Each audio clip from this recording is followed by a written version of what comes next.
ભીમજીભાઈ ક્યાંથી આવો છો તમે? અમે કેન્યાથી આવી છીએ. કેન્યાથી આવો છો. તો અવળા હજારો કિલોમીટર દૂર કેન્યા છે અને ત્યાંથી આપણી હોસ્પિટલની જાણ તમને કઈ રીતે થઈ? ઓનલાઈન ઉપર વ્યક્તિને ફાયદો અનુભવાતો હતો આપણા વિડીયોમાં ને એમાં, તો એ ફાયદો તમને પણ લાગ્યો એમ? હા, એવો ને મને એવો જ સારો જેવો ફાયદો લાગ્યો. ત્યાં તમે જ્યારે કેન્યામાં બતાવ્યું તો એને શું નિદાન કર્યું હતું વિલાયતી ડૉક્ટરે? આર્થરાઇટિંગ છે એની. આર્થરાઇટિસ છે, બરોબર છે. એટલે ભીમજીભાઈને જે છે એ વાની સમસ્યા શરૂ થઈ હતી. કેટલા વર્ષથી આ પ્રોબ્લેમ શરૂ થઈ હતી તમને? આપણે લગભગ 1.5 વર્ષથી હતો. 1.5 વર્ષથી હતો. હા. અને પછી જ્યારે તમે ડૉક્ટરને બતાવતા તો તમને શું રોજ પેઇન કિલર પેઇન કિલર આપતા?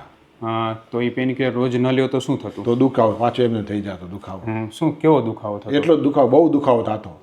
હા, હાથ એકદમ પકડાઈ જાય, સીધા ન થઈ શકે, કંઈ પકડી ન શકીએ હાથેથી. કામકાજ કરવામાં શું મુશ્કેલી? કામકાજ તો કરી જ ન શકતા. જ્યારે ઠંડી હોય ત્યારે કામકાજ કરી જ ન શકતા. કાંઈ કામકાજ કાંઈ ન ન કરી કરી શકતા. પછી જ્યારે તમે અહીંયા આવ્યા તો રેગ્યુલર 7 દિવસની પંચકર્મ સારવાર અને 12 મહિનાની દવામાં તમને અત્યારે કેટલો ફાયદો લાગે છે અને શું થઈ ગયું? પંચકર્મ ક્રિયા કર્યા પાછળ મને બહુ સારું થઈ ગયું. હવે ઓલી પેઇન કિલર લેવી પડે છે કે ના, હવે કોઈ દિવસ પેઇન કિલર નથી લેવી. હવે ચોમાસું હોય તો બીજી કોઈ દવા ચાલુ જ નથી અત્યારે. આ જ છે ખાલી. આ જ છે. અને ચોમાસું હોય તો કામ કરી શકો છો? કરી શકીએ છીએ અત્યારે. બરાબર.